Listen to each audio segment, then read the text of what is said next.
I'm Kevin Conroy, and I play Batman in Arkham Underworld. Batman Arkham Underworld takes place several years before the events of Arkham Asylum, which gives us a really rich landscape to tell some backstories and some stories you might not know yet about some of the most famous characters and villains in the world of Gotham. Batman plays an interesting role in Arkham Underworld. To the player, he is an enemy. He is a foil showing up to ruin the player's day. You're going back to Arkham. Batman isn't really trusted yet. He doesn't have a relationship with the police yet. He's not considered a hero as we consider him now. When you're casting Batman, there really isn't a lot of discussion. We just need to get Kevin Conroy. Give it up, Croc. You're going back to Arkham. This is the only time I've seen an instance where the player is actually the bad guy playing against Batman. And I think that's going to be very interesting for people playing the game. I've always focused everything on all the villains within the game. Now I'm having to focus on the player, too. You have to be stopped. Kevin's been the voice of Batman for a couple of decades now. It's the voice that everybody knows. It's the voice you think of when you try to imagine Batman. Batman is the noblest hero of all the superheroes because he has no superpowers.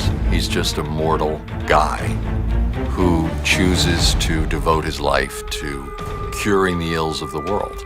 If you had done things differently, I might have been able to help you. I think the voice comes out of the pain of his childhood and losing his parents. Not important now. I'm taking them down. It's almost a very operatic character. He's a grand character. He's the archetypical hero. I knew you'd come here, Victor.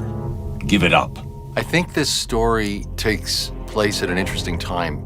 This is obsessive, even for you, Edward. It's a period that I haven't recorded before in anything I've been working on. If you want to live like a beast, Wayland, you can do it in a cage at Arkham. He's just establishing his credibility with the police, who he's going to have to work with for the rest of his career. You're going to pay for what you've done to these people, Scarecrow. Bruce is the performance. He puts on his suit. He puts on his suave demeanor. He puts on his sarcasm, his wealth, and he confronts the world. And that's the performance.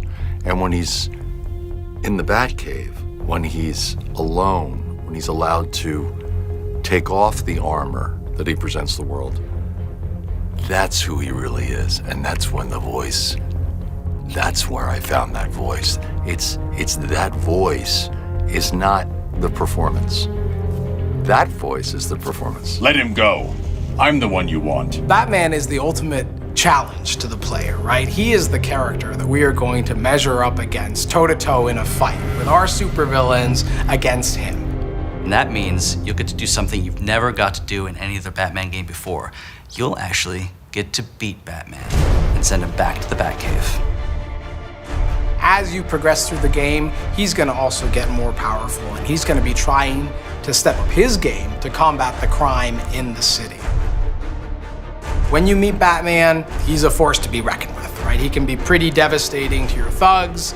Just like we see in other games, he will beat up a whole bunch of goons pretty quickly and dispatch them. Rule Gotham City in Batman Arkham Underworld.